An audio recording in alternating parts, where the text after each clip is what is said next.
ओम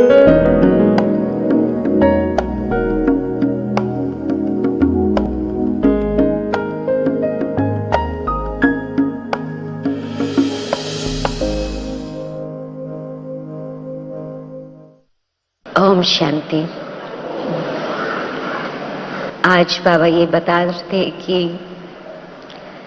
हर 2 second में कितनी हमारी कमाई हो सकती। तो जिस घड़ी हम ज्ञान को जीवन में यूज करते चलते हैं, चाहे अपने लौकिक हिसाब से जो कुछ भी जीवन में हमारे सामने बातें आती है उसमें भी हम ज्ञान को यूज करें, चाहे जो हम औरों के साथ व्यवहार करते हैं उसमें भी हम ज्ञान को यूज करें, तो हर रीति से जितना हम ज्ञान को यूज करते जाते अपने जीवन के लिए, अपनी स्थिति बनाने के लिए, उतनी अपनी कमाई होती जाती। जब मेरे से पूछा गया कि टॉपिक क्या होनी चाहिए, तो वैसे तो कुछ समय से जबकि हम देखते हैं कि दादी जी की दोनों दादियाँ, विशेष तो कहेंगे कि दादी जानकी और दादी गुलजार जी, इन दोनों दादियों की तबीयत और ही नाजुक होती जा रही है। तो बाबा की मुलाकात भी एक बहुत प्रेशियस बनती जा रही है। वैसे भी है ही प्रेशियस, परंतु फिर भी अभी तो कुछ कम ही गिनती के रह गए हैं दिन बाबा से मुलाकात के। तो लगता है कि इतना सब कुछ बाबा ने इतने वर्षों से दिया है। यज्ञ की स्थापना किए हुए 79 इयर्स हो गए, और मैं समझती बहुत करके जो यहाँ बैठे होंगे उनकी आयु 79 इयर्स से तो कम ही होंगी। तो मानो कि हमारे जीवन से भी अधिक इतना समय से बाबा देते ही रहे हैं, देते ही रहे हैं, देते ही रहे हैं। और फिर साथ साथ जो पहले 14 वर्ष की तपस्या रही, उसके बाद तो जैसे ही दादियाँ सेवा के क्षेत्र पर आई, तब से उन्हों को भी हम देखते रहे हैं कि कैसे उन्हों की भी अथक यही सेवाएं चलती रही है। तो इतना सब कुछ मिला है, तो अभी हम रिटर्न क्या देवी। तो ये आज का संकल्प नहीं है, परंतु कुछ समय से ये संकल्प चल ही रहा है। तो उसमें पहले मैंने सोचा कि जो कुछ हमें मिला है उसकी अप्रिशिएशन हमें कहाँ तक है, पहले वो हिसाब तो रखें। क्योंकि जैसे बच्चा होता, माँ बाप देते जाते हैं, देते जाते हैं, बच्चे के जन्म से पहले ही तैयारियां हो जाती है बच्चे के आने की। तब से ही जैसे कि पेरेंट्स देते ही रहे हैं, परंतु बच्चे को इतना कदर नहीं होता कि मेरे बाप बाप कितना हमारे लिए कर रहे हैं। जब थोड़ा बड़ा होता, कुछ होश में आता, तब उसको पता चलता कि उन्होंने मेरे प्रति कितनी सैक्रिफाइस की है, तो बहुत अप्रिशिएशन होता। तो इसी तरह से कभी कभी बाबा हमें देता जा रहा, परंतु हम इतना उसको अप्रिशिएट नहीं करते हैं। बस मिल रहा है, चल रहे हैं, बाबा तो दाता है, दे ही रहा है। परंतु जो कुछ बाबा ने हमारे लिए किया है, और वो यदि हम बहुत पर्सनली अपनी बात को उठाते हैं, बाबा ने विश्व के कल्याण के लिए अवतरण लिया, वो तो बेहद की बात। परंतु बाबा ने मेरे लिए क्या किया, यदि उसको पर्सनल बात उठाते हैं, तो फिर वो पर्सनल मेरा जो हिसाब है बाबा के साथ, जो कुछ हमने लिया है और अब हमें रिटर्न में क्या देना है, यदि इस प्रकार से कुछ हम सोचने लगते हैं, तो फिर रिटर्न देने का एक बहुत स्ट्रॉन्ग मोटिवेशन बन जाता। तो बाबा ने मेरे लिए क्या किया है, मैं तो ये समझती हूँ कि आपके ज्ञान के आने से पहले ही बाबा ने आपकी रक्षा की होंगी। मैं अपने लिए तो ऐसे ही समझती हूं। ये मेरा भाग्य था जो परिवार और परिवार के साथ साथ हमारा भी संबंध बाप दादा के साथ बचपन में ही हो गया। परंतु वो बचपन के दिन भी उससे पहले जो बीते, लगता है कि बाबा की छत्र छाया कुछ सिर पर थी। तो आप लोग भी एक एक ही थोड़ा एक घड़ी सोच लो कि ज्ञान से पहले भी बाबा ने आपकी रक्षा किस प्रकार से की, कैसे उसकी छत्र छाया आपके सिर पर रही, जो आप यहाँ तक फिर ज्ञान सुनने योग्य बने।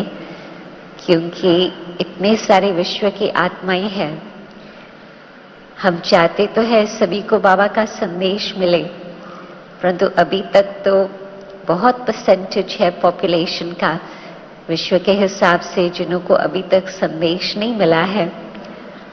तो आप उसमें से भाग्यशाली आत्माएं हैं जिन्हों को बाबा का संदेश भी मिला और आपने उस संदेश को समझ भी लिया, स्वीकार भी किया और फिर अपना जीवन ब्राह्मण जीवन बना भी लिया।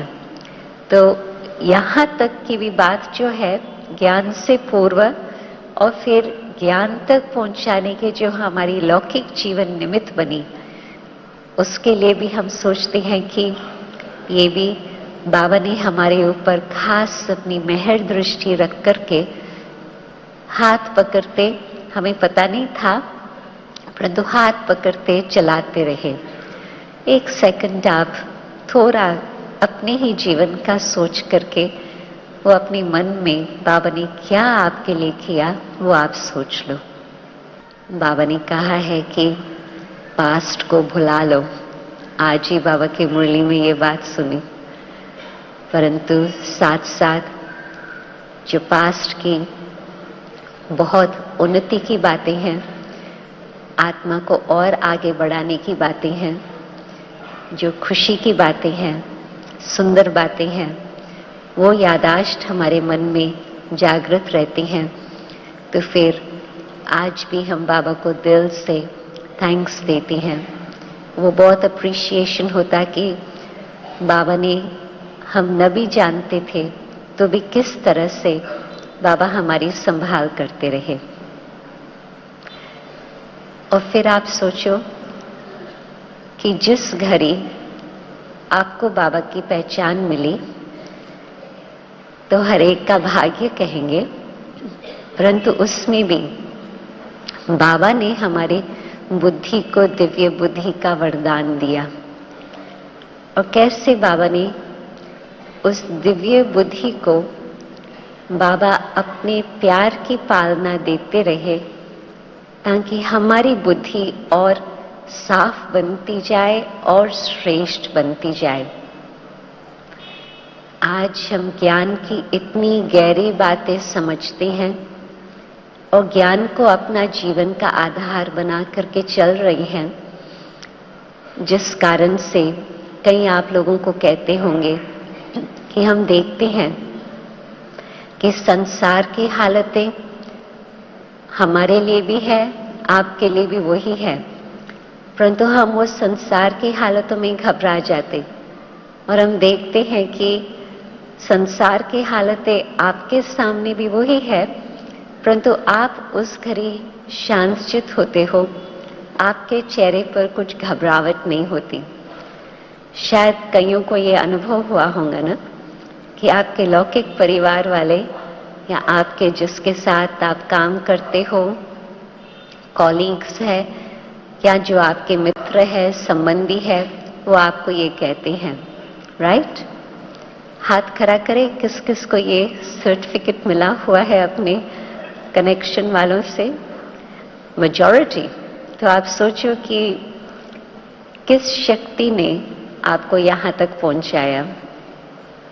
हाँ, हर एक अपना पुरुषार्थ अवश्य ही करता, परंतु यदि बाबा हमारे बुद्धि को सालम रख करके, श्रेष्ठ बना करके आगे हमें इशारा देते रहे, कांस्टेंट गाइडेंस न देते रहे, तो आज हम ये इस रिजल्ट को कैसे हम देख सकते। तो बाबा की मदद कदम कदम पर हमें मिलती ही रही है।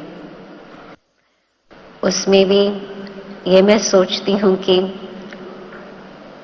कोई भी लौकिक माँ बाप होते बच्चों के लिए सब कुछ करते, परंतु कोई घड़ी ऐसे भी आती है जो माँ बाप भी थक जाते हैं और कहते हैं कि ये तो बच्चा समझता ही नहीं है, क्या करे। परंतु बाबा ने कभी किसी भी बच्चे से थक करके ऐसे शब्द नहीं कहा।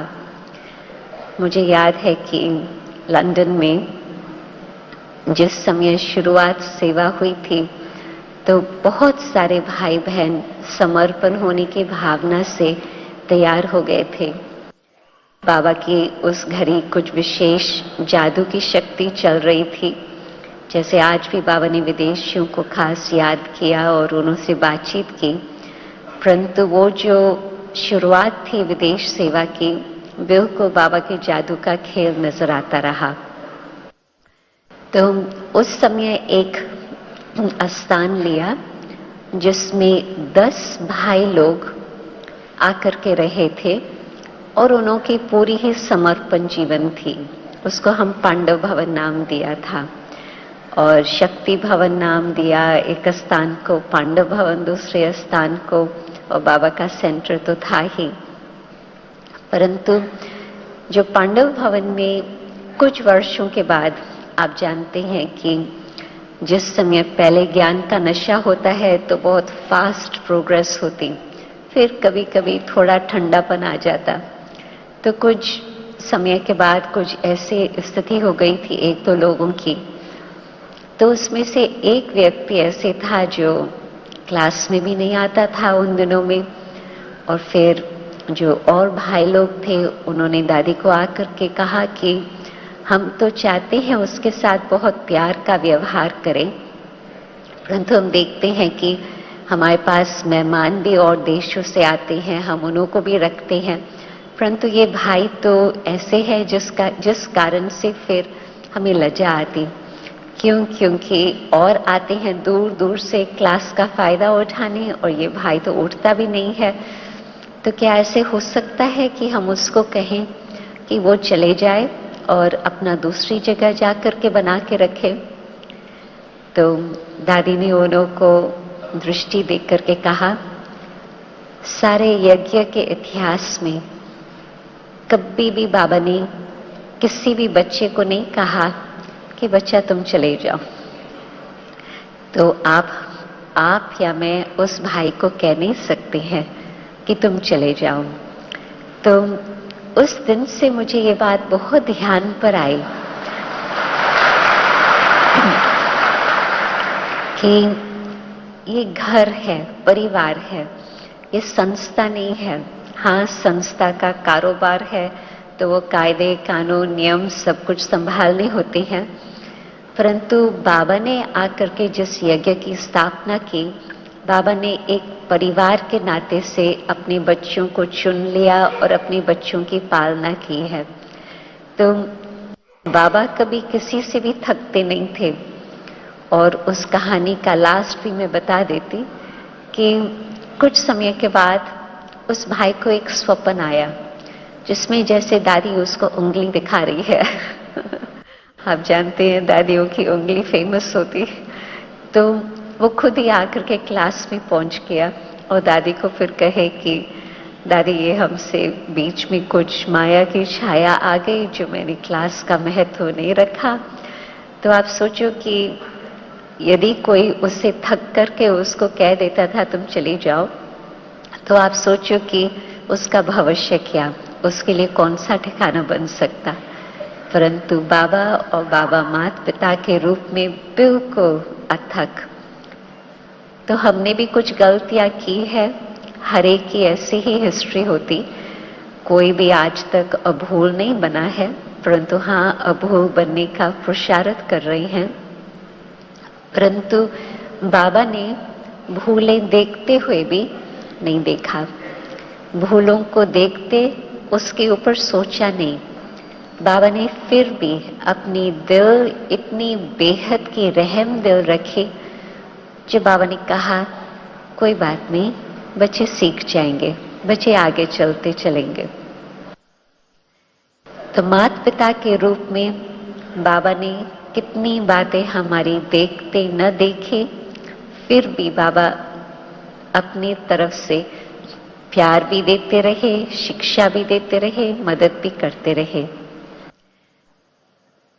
कोई ऐसा टीचर होगा जो आपको हर रोज वही सबक सिखाए और देखे कि बच्चे अभी तक स्टूडेंट्स इस लेसन को पक्का नहीं कर रहे हैं और कहे कि अच्छा कोई बात नहीं, मीठे बच्चे, प्यारे बच्चे, फिर भी वही सबक सिखाए।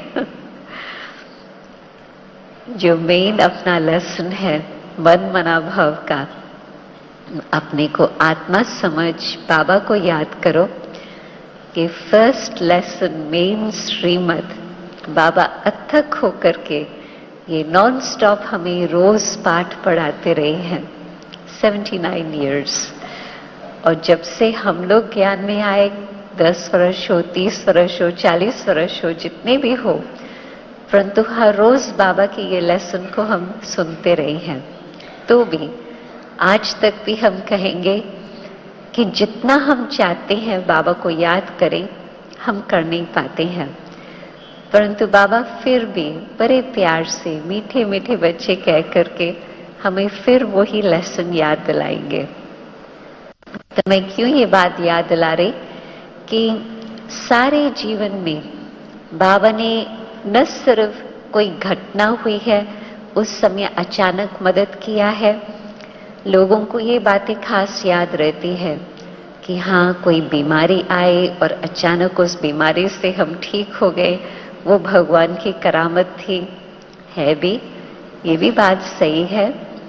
जिस तरह से हम दादियों का देखते हैं, आज बिल्कुल ऐसे हालत जो समझ नहीं सकते हैं कि आगे ये कैसे चलेंगे, फिर बाबा का जादू, और बाबा ने उन्हों को कुछ ऐसी शक्ति दी जो प्रकृति जीत होकर के आज तक हमारे साथ दादियां अपना अनुभव सुना रही है, प्रेजेंस शेयर कर रही है, अपनी बहुत सुंदर बातें सुना करके हमें ऊंच उठाने का प्रयत्न कर रही।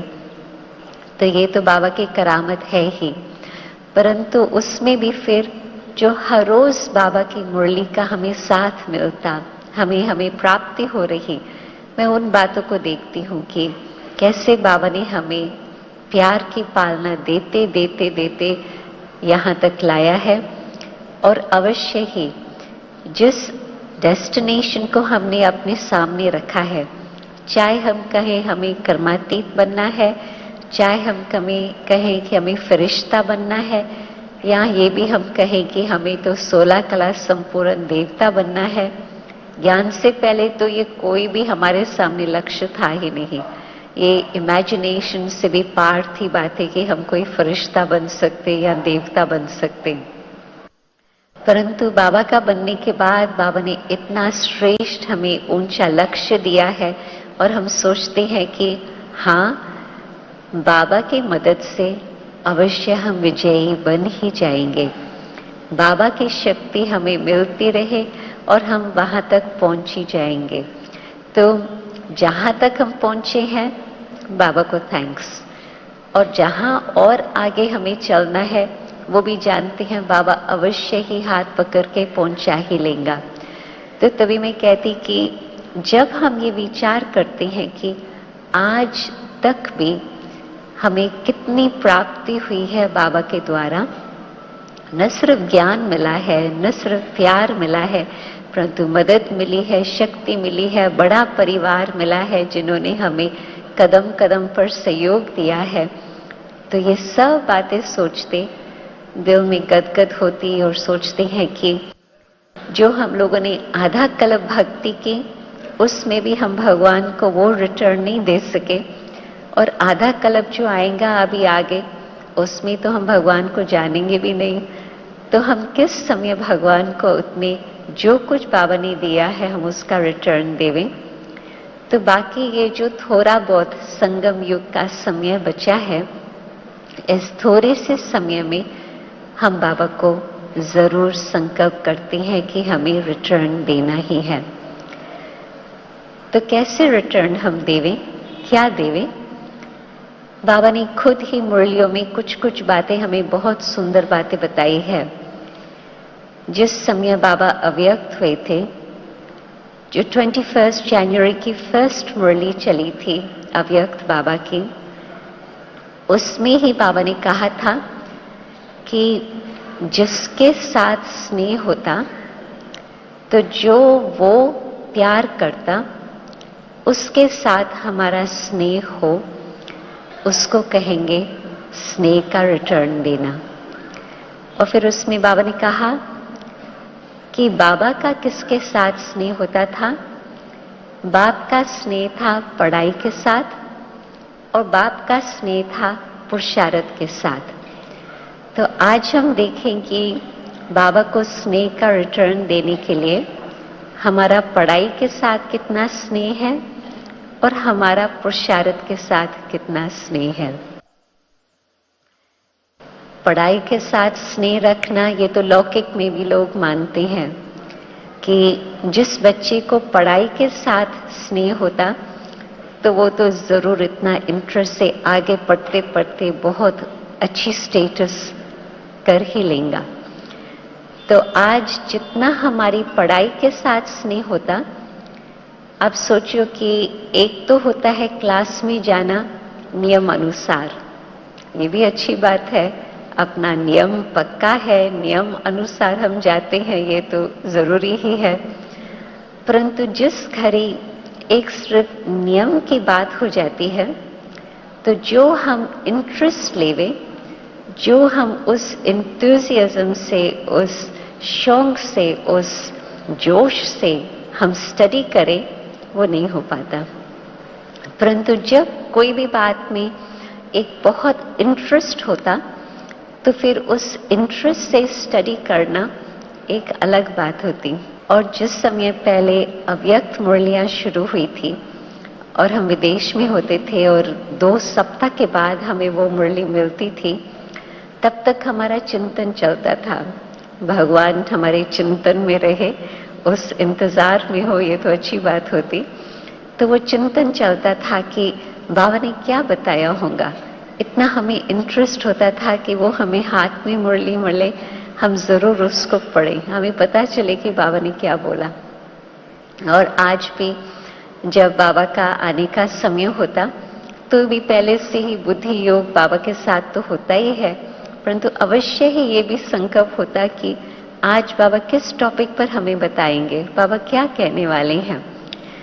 तो जैसे एक फ्रेशनेस के लिए वो इंटरेस्ट होता, परंतु हर रोज की स्टडी के लिए क्या हमारा इतना ही इंटरेस्ट बना रहता, या एक वो नियम सा हो गया है?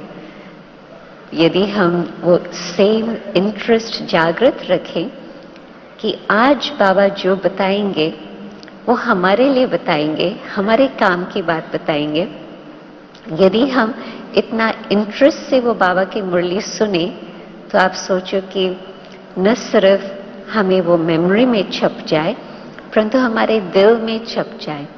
और जो बात दिल में छपी होती है, उसको आप फिर कभी भूल नहीं सकते। तो दिन भर वो बाबा के महावाक्य, बाबा की श्रीमत, बाबा की बातें ही हमारे दिल में वो बार बार अपने आप ही आती रहेंगी और हम उसको ध्यान पर रखते रहेंगे।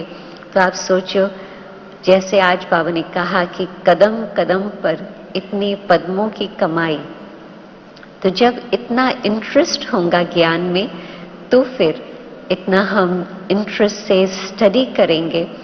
तो ये है बाबा के स्टडी के साथ प्यार।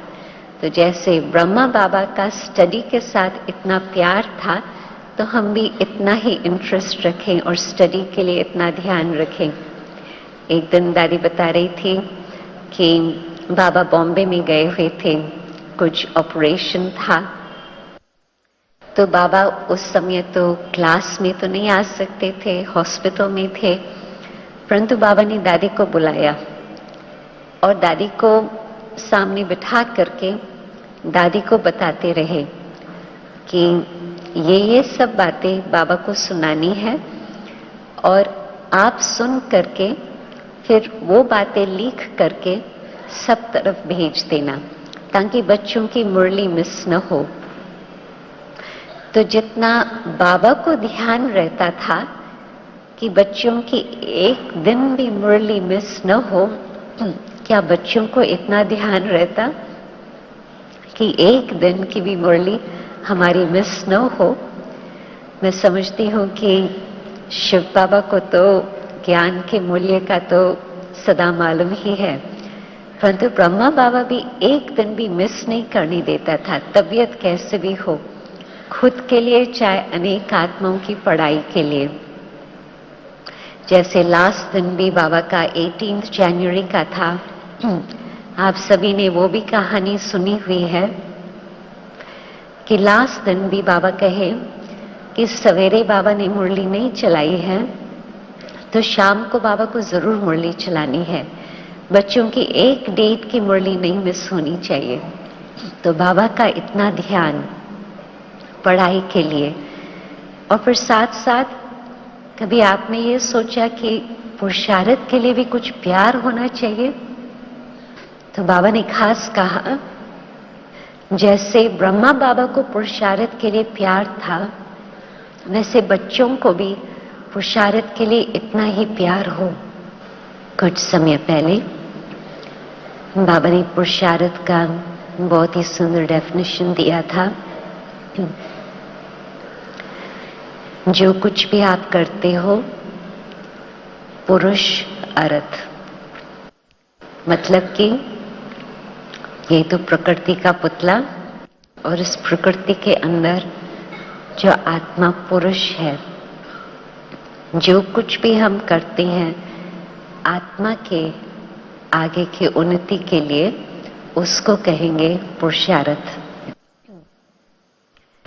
तो आप सोचो कि जो बाबा ने हमें ब्राह्मण जीवन बना करके दी है, सवेरे से रात्रि तक, बेशक आप घर पे भी होंगे तो भी बाबा की जो श्रीमत बताई हुई है उस अनुसार यदि आप अपनी दिनचर्या बना करके रखते हैं तो एक एक बात से आपकी जीवन में प्राप्ति होती जा रही है, आपकी आत्मा आगे बढ़ती जा रही है।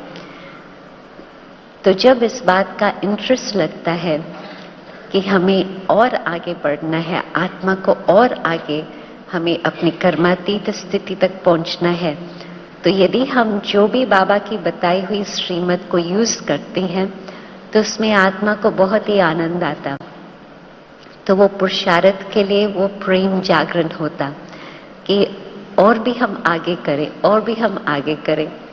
कोई उसमें अलग कुछ मेहनत करने की बात नहीं होती, परंतु एक ध्यान देने की बात है।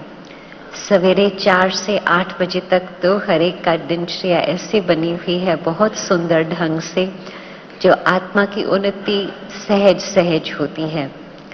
परंतु दिन भर के लिए भी यदि बाबा की आज्ञा अनुसार हम ट्रस्टी होकर के रहें, या जैसे आज बाबा ने कहा, बस एक बात को हम चेंज कर लेवे, मेरे को तेरे में चेंज कर लेवे, तो दिन भर आप यदि इस एक मंत्र को याद करो, मेरा नहीं तेरा, मेरा नहीं तेरा, तेरा तेरा करते करते बिल्कुल पार पहुंच ही जाएंगे।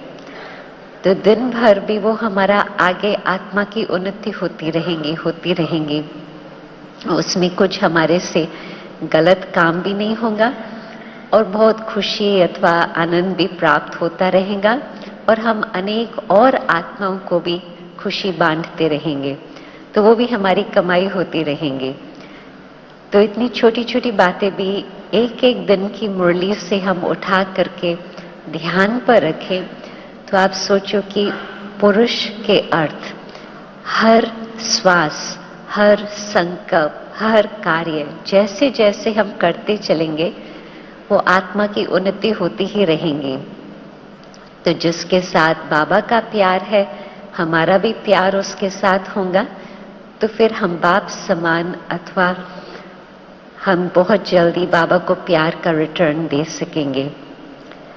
सेकंड बात, बाबा ने कई बार हमें ये वरदान भी दिया है या ये लक्ष्य भी दिया है, दोनों बातें कहेंगे। वरदान मान करके चले तो बहुत फास्ट हम जल्दी वहां तक पहुंच जाए, लक्ष्य मान करके चले तो भी कदम कदम आगे बढ़ाते बढ़ाते वहां पहुंच ही जाएंगे। और वो है बाप समान बनना। क्यों? क्योंकि बाबा कहते हैं कि जिसके साथ प्यार होता, आप चाहते हैं कि बिल्कुल उसके समान बन करके रहें और उसको साथी बना करके चलें। तो साथी भी बना कर रहें और फिर समान भी बन करके चलें। तो मैं कभी सोचती हूँ कि चाहे हम शिव बाबा को देखें, चाहे हम ब्रह्मा बाबा को देखें, दोनों हमारे बाप इतने श्रेष्ठ अथवा इतने ऊंच है। एक तो सर्व आत्माओं में परम और दूसरा भी फिर सर्व आत्माओं का प्रजा का पिता। तो दोनों बाप के समान हम कैसे बन सकते?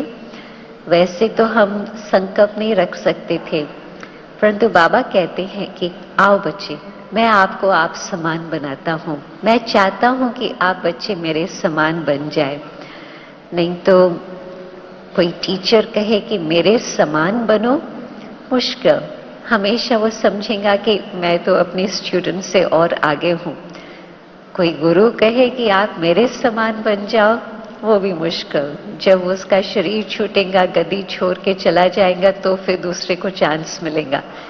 परंतु बाबा तो हर मुरली में हमें कई बार कहते हैं कि बच्चे, मैं तो चाहता हूं कि आप मेरे समान बन जाओ, बाप समान बन जाओ। तो उसमें आप बाबा के दिल को देखो। बाबा की दिल कितनी बड़ी दिल है, इतनी बड़ी दिल है जो बाबा कहते हैं कि सब बच्चे मेरे बच्चे हैं, सब बच्चे मेरे घर के मालिक हैं, मेरे दिल तख्त नशीन बन जाए।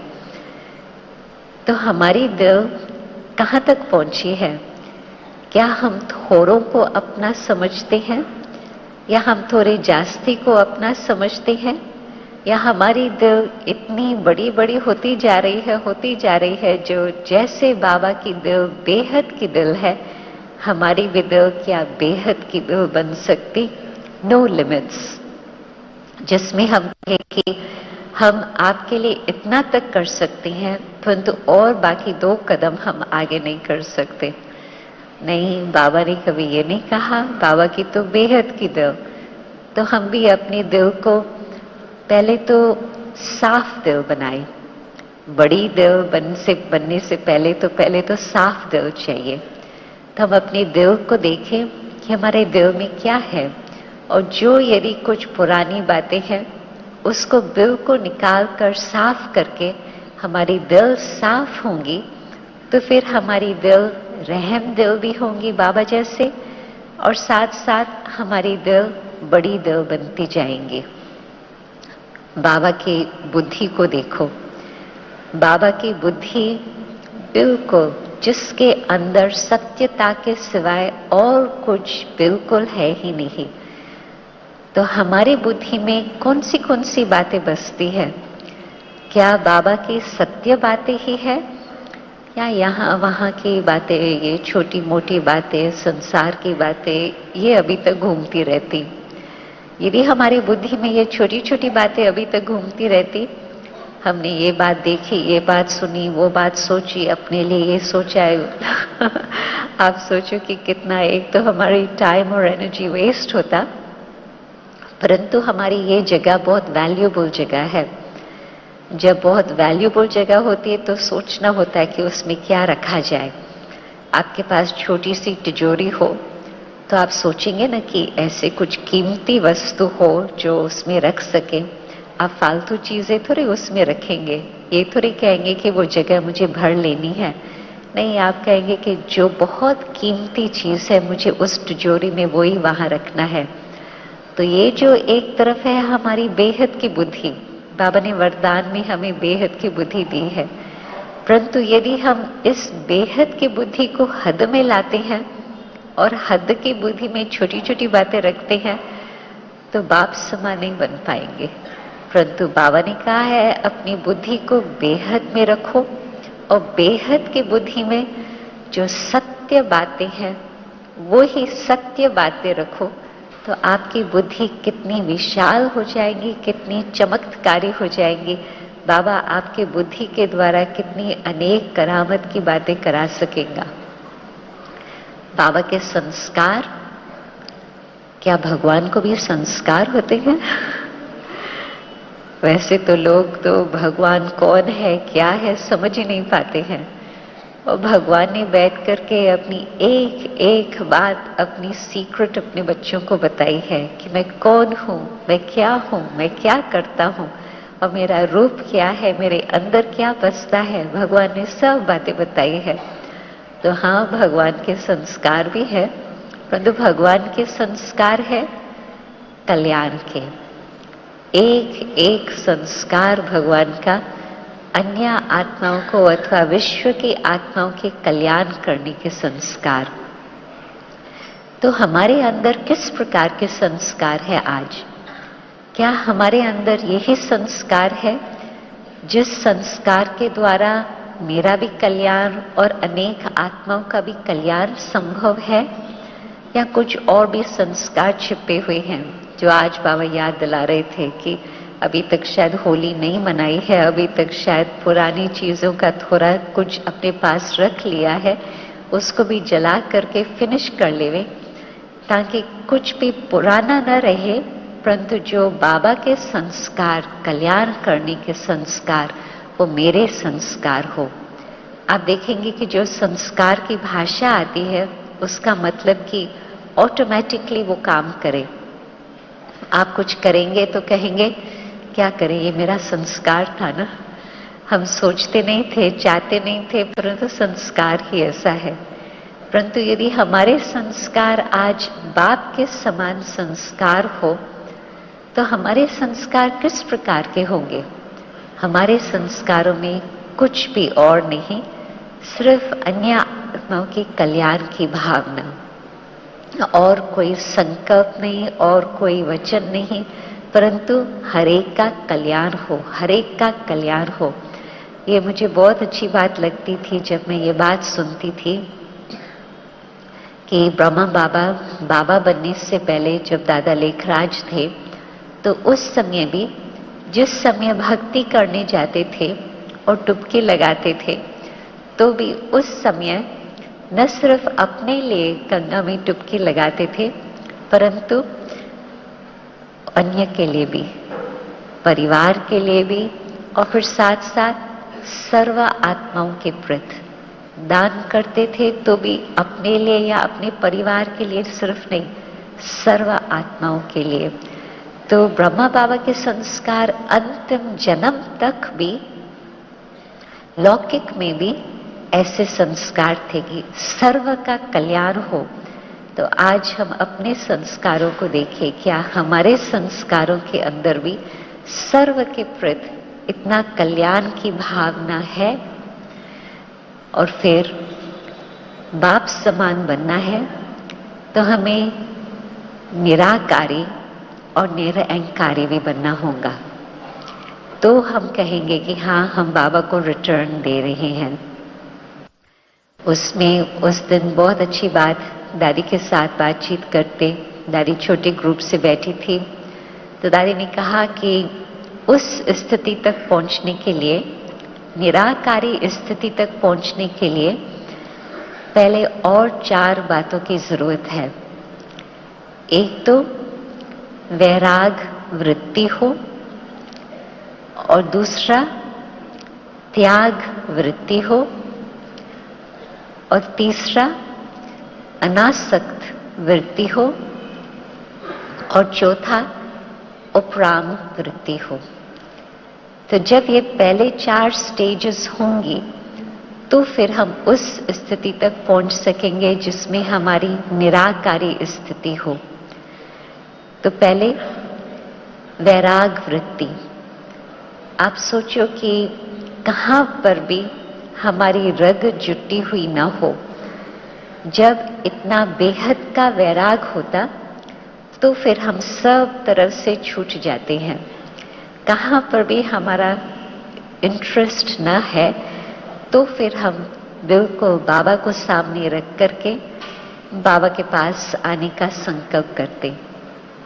ये तो आप लोगों ने देखा है, जब कोई कहता है कि पहले मैं ये काम कर लूं, ये अभी मैं स्टडी कर रहा हूं, ये डिग्री प्राप्त कर लूं, फिर मैं ज्ञान सुनूंगा। फिर नेक्स्ट उसकी क्या बात होगी, अभी तो अच्छी जॉब तो मिल जाए, फिर मैं ज्ञान सुनूंगा। अच्छी जॉब मिल गई, फिर कहेगा अभी तो कुछ अच्छी पोस्ट मिल जाए जॉब में, फिर मैं ज्ञान सुनूंगा। तो कुछ न कुछ बहाने तो बनते ही रहेंगे, बनते ही रहेंगे।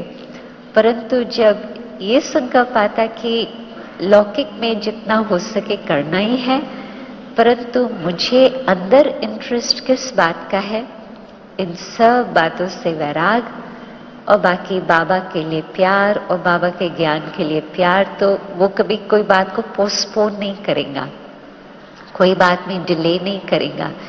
जैसे बाबा ने ये नहीं कहा कि बाद में करूंगा, नहीं, जो कल करना है आज करें, और जो आज करना है वो अब करें। ये तो आप लोगों ने मंत्र सुना है ना, जो कल करना है आज कर लो, कल तक नहीं छोड़ो, कल तक किसने देखा, परंतु जो आज करना है वो भी क्यों ना अब करें, बाद में क्यों सोचे कि दोपहर को करेंगे, शाम को करेंगे, अब करें। तो कहने का मतलब कि जब सब तरफ से रग टूटी हुई है और एक बाबा के लिए ही वो जुड़ी हुई है, तो सब बातों से वैराग, वृत्ति ही वैराग की, कहां पर भी कोई और बात खींचती नहीं। और फिर सेकंड स्टेज त्याग। यदि हमने कहा है कि हमने कुछ त्याग किया है, उसको भी बाबा त्याग नहीं कहते हैं। त्याग ऐसे हो जो, जबकि इंटरेस्ट ही नहीं है, तो उसमें क्या बड़ी बात है त्याग की, हमने कुछ त्याग थोड़े किया है। मुझे एक कहानी याद आ रही है कि जब ज्ञान सुनने के बाद, समर्पण होने के बाद, अव्यक्त बाप दादा ने 1969 में मुझे वापस विदेश सेवा के लिए भेजा। उस समय तो अपना लौकिक घर ही था, कोई सेंटर नहीं था, परंतु वहां पर ही अपने घर में भी बहुत ही अच्छा वातावरण था ज्ञान योग का, तो बाबा ने वहां ही भेजा। तो उस समय मैं समझती थोड़ा ही समय हुआ होगा, तो एक साधु आया था अफ्रीका से, क्योंकि अफ्रीका की हालतें कुछ बिगड़ती जा रही थी और कई भारत के लोग जो अफ्रीका में थे वो लंदन में ट्रांसफर होकर के आते जा रहे थे। तो जब वो आया और उससे बातचीत हम कर रहे थे, सेवा के लिए बातचीत कर रहे थे, ताकि देखे कि बाबा के कौन बच्चे हैं, कौन रतन निकलते हैं। तो उसने मुझे बताया कि अफ्रीका में तो सब बातें बहुत सहज थी और भारत वालों के लिए था भी ऐसे, बहुत आराम की जीवन वहां थी। और उसको अफ्रीका वालों ने ही भारतवासियों ने बुलाया था मंदिर संभालने के लिए। तो कहता है कि यहाँ तो ठंडी में सवेरे सवेरे उठना भी थोड़ा मुश्किल हो गया है। और फिर कहता है कि यहाँ पर तो खुद अपने हाथ से खाना बनाना पड़ता, वहां तो माताएं आकर के खाना बना के जाती थी, यहाँ तो सब माताएं भी जॉब करती है, कोई फ्री नहीं होता। लिस्ट बताता गया कि क्या क्या उसको कठिनाई महसूस हो रही है। तो उसका कहना था कि यहाँ पर अपनी श्रेष्ठ जीवन अपने नियम अनुसार बना के चलना बहुत मुश्किल है। तो मेरे से पूछा कि वैसे तो मैं ब्रह्मा कुमारी को भारत में जानता हूँ, परंतु क्या आप ऐसे ही उस अनुसार ही दिनचर्या चलाते हो?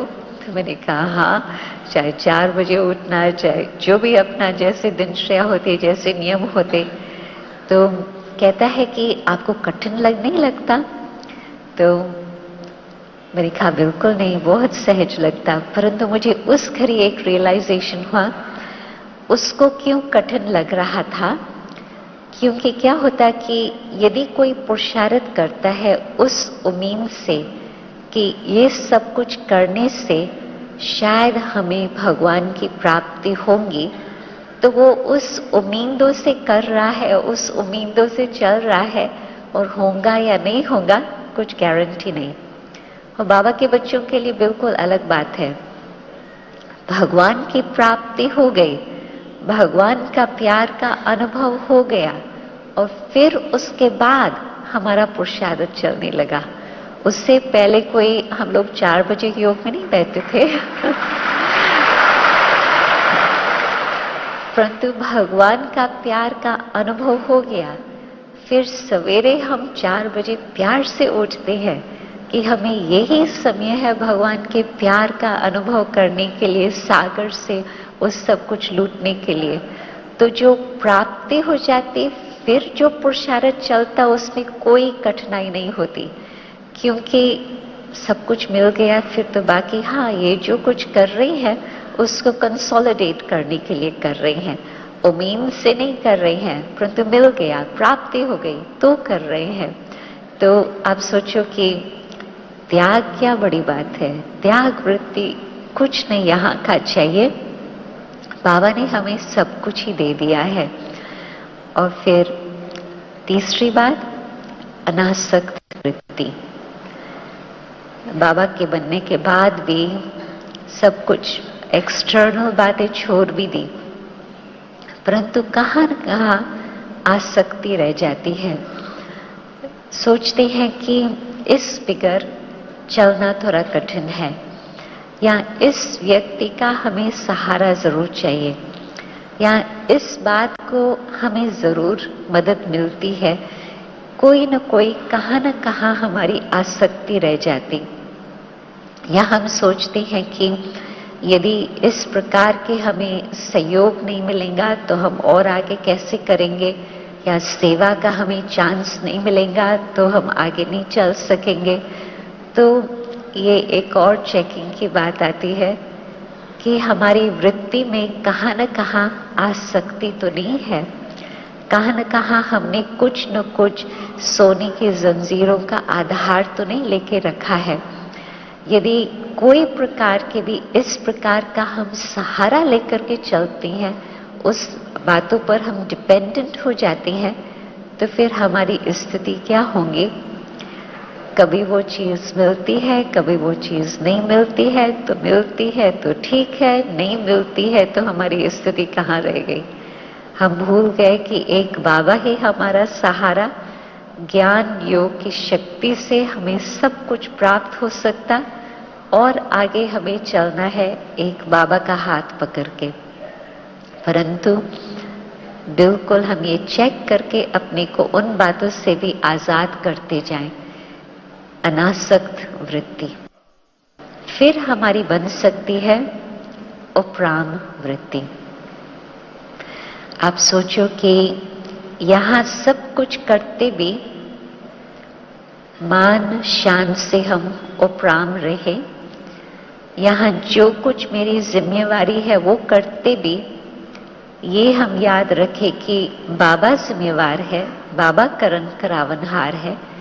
तो उसमें जो गीता के ये शब्द आते हैं, कुछ भी करो परंतु उसके फल के लिए इच्छा न रहे, तो वो प्रैक्टिकल हमारी जीवन तब बनती जब हमारी वृत्ति उपराम होती।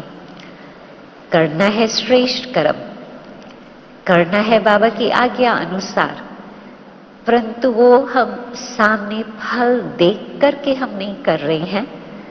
हम कर रहे हैं क्योंकि बाबा के प्रेम से जितना हमें प्राप्त हुआ है उतना हम बाबा को रिटर्न देने चाहते हैं। जो कुछ मिला है उसका रिटर्न, और आगे मिलने वाला है उसका संकल्प नहीं। वो तो फल फिक्स है ही, ड्रामा के अंदर जो मिलने वाला है वो तो मिलेगा ही। बाबा हमेशा कहते हैं कि पुरुषार्थ और प्रारब्ध, आपने कुछ भी किया अपने लिए किया, वो प्रारब्ध तो आपके शैडो के समान, परछाई के समान अपने आप ही आएंगे। आपको पीठ मोड़ करके देखना नहीं होता है कि वो हमारे पीछे आ रही है या नहीं, परंतु अंडरस्टूड, बीज डाला है तो उसका फल तो आएगा ही जरूर। परंतु हमें कोई उसके लिए चिंतन नहीं करना है, सोचना नहीं है, परंतु जो बाबा हमें अभी दे रहा उसका इतनी प्राप्ति है जो बस हम उसके लगन से कर रहे हैं, और अभी कोई हमको यहाँ और कुछ नहीं चाहिए। तो निंदा, स्तुति, मान, अपमान, सब बातों में उपराम। हम जो कुछ करते हैं बेस्ट, क्यों? क्योंकि बाबा ने हमारे लिए सब कुछ बेस्ट किया है, तो अपना पुरुषार्थ भी बेस्ट करते हैं, परंतु उसका रिजल्ट जो होगा इट्स ओके, स्थिति उपराम, उसमें कोई बात हमारी बुद्धि को नीचे नहीं खींच सकती।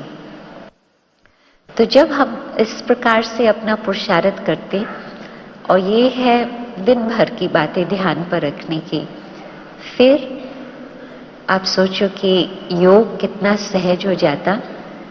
निराकारी स्थिति हमारी बिल्कुल सहज स्थिति, जैसे बाबा ने आज कहा, 1 सेकंड के अंदर अपने माइंड को उस स्थिति में हम सेट कर सके। 2 सेकंड लगे, 5 सेकंड लगे नहीं, परंतु बस संकल्प किया और वो स्थिति सेट। तो जितना जितना हम अपनी निराकारी स्थिति बाप समान अभी बनाते जाएंगे, तो हमें मालूम है कि अंत घड़ी बस, और टेस्ट पेपर आएगा भी 1 सेकंड का, वो लंबा नहीं चलने वाला है। बाबा ने पहले ही बता दिया है, लास्ट 1 सेकंड का ही पेपर आएगा, और उस 1 सेकंड में पास विद ऑनर होना है। बस बाबा और कोई तरफ भी हमारी बुद्धि न खींची जाए। तो जब हम अपनी स्थिति को इस प्रकार से अभ्यास करके निराकारी स्थिति बनाते जाते हैं, तो हम बाप समान बन सकेंगे। और उसमें बाबा ने जो हमें अंतिम शिक्षा भी दी थी, वो अंतिम शिक्षा यही थी, 3 शब्द थे। निराकारी, जिस बात के अभ्यास के लिए बताया, और फिर साथ साथ निर्विकारी, वो पुरुषार्थ चालू ही है, और फिर निरअहंकारी। बेशक 5 विकारों में अहंकार भी आ जाता, परंतु खास उसको बाबा ने अलग करके भी बताया है, क्योंकि उस पर खास ध्यान देना होता। क्यों? आपने सांप और सीढ़ी का खेल बचपन में किया होगा ना, तो उसको याद करो। और कहाँ कहाँ होती है सीढ़ी जो आप बहुत फास्ट ऊपर जा सकते, और कहाँ कहाँ बैठा होता है सांप, और वहां पर पहुंच गए तो सांप के पॉइजन से फिर नीचे आ जाते हैं। परंतु लास्ट में 99 स्टेज तक भी पहुंचते हैं, वहां पर भी एक बहुत लंबा मोटा सांप बैठा होता है, 100 तक पहुंचने नहीं देता। तो वहां का जो सांप है बहुत लंबा चौड़ा, बहुत मोटा, और वो है अहंकार। और उसमें भी लौकिक बातें जो पहले थी, मान शान की, अपने स्टेटस की, अपनी पोजीशन की, अपने परिवार की, अपनी एजुकेशन की, वो तो बहुत जल्दी छूट जाती। परंतु फिर आती है अपनी बुद्धि का अभिमान, अपने मैंपन का अभिमान।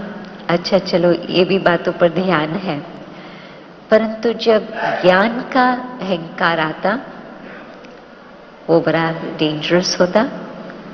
परंतु ज्ञान के अहंकार से भी एक और सूक्ष्म अहंकार आता, और वो है अपने योग का अहंकार। जितना हमारा योग है और किसी का भी नहीं। जो हम योग कराते हैं फर्स्ट क्लास योग कराते हैं, जो हम दृष्टि देते हैं उससे अनेकों को फायदा होता। हमारे जो संकल्प है, संकल्पों की सिद्धि होती। जो मैं बाबा को कहता हूं वो बात जरूर पूरी हो जाती है। जब इस प्रकार के संकल्प आने लगते हैं, अपने योग का भी अभिमान आता, तो आप सोचो कि योग किसके साथ है? बिल्कुल सुप्रीम के साथ। और बाबा हमारा कितना निरअहंकारी, और हम फिर अपने योग का अभिमान रखते हैं, तो वास्तव में वो ऊपर वाले के साथ योग नहीं है, वो तो अभिमान का योग तो योग ही नहीं कहेंगे, परंतु वो तो माया के साथ ही योग है। परंतु उस बात को भी समझ करके, उस बात को जानकर, फिर उस बात को बिल्कुल समाप्त करना। और जैसे हमारा मीठा बाबा निरअहंकारी, शिव बाबा भी और ब्रह्मा बाबा भी ब्रह्मा बाबा जिस समय हम बच्चों के साथ बैठते थे, बिल्कुल बहुत फ्रेंडली। ये बड़ा बाबा है, हाँ, जिस समय क्लास में है बाबा तो अथॉरिटी वाला बड़ा बाबा, परंतु जिस समय बच्चों के साथ बैडमिंटन खेलते थे, पिकनिक करने बैठते थे, बाबा बिल्कुल अपने को बच्चों के साथ बच्चे जैसे, बड़ों के साथ बड़े जैसे, परंतु इतना हल्का फ्रेंडशिप बना करके रखते थे ताकि बच्चे और नजदीक आ सके। यदि बाबा सदा अपने उस अथॉरिटी में रहते थे तो बच्चे कभी भी इतना समीप नहीं आ सकते, परंतु जानते हैं इतनी महान अथॉरिटी, परंतु साथ ही साथ बाबा बिल्कुल हल्का। और आप सोचो कि बाबा इतना लंबा चौड़ा, 6 फीट से भी ज्यादा, और हम तो उस समय 5 फीट होंगे। तो बाबा तो बैडमिंटन खेलते थे तो बस बाबा तो एक धक से हम लोग से ऊपर जीत पा लेते थे। हम तो भाग दौड़ करते भी नहीं पहुंच पाते थे, परंतु बाबा भी उसमें भी प्यार से, अच्छा बच्चे बाबा को जीत लो, बच्चों बाबा को जीत लो बच्चों को चांस देते रहते थे।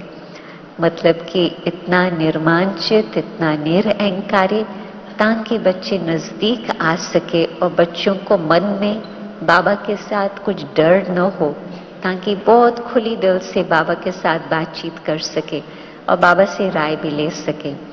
तो बाप समान बनने के लिए ये सब बातें बाबा ने बताई है। अनेक और भी बातें बाबा ने बताई है, परंतु खास मुझे ये बातें बतानी थी आज कि बाबा को प्यार का रिटर्न जो हमें देना है, अब देना है, और अब देने में भी ये सोचते हैं कि तो भी हम कभी इतना तो रिटर्न कर ही नहीं सकते हैं, परंतु फिर भी यदि जो बाबा ने हमारे में उम्मीदें रखी है, जो दादियों ने हम सब में उम्मीदें रखी है, वो आज जबकि वो अब तक अव्यक्त बाप दादा का साकार का भी पाठ चल रहा है, दादियों का भी साकार का पाठ चल रहा है, कब तक चलेगा मैं नहीं जानती हूँ, परंतु ड्रामा का तो सीन हम देखते जा रहे हैं, चेंज होता जा रहा है कदम कदम पर। तो अभी हम उन्हों का रिटर्न देवें।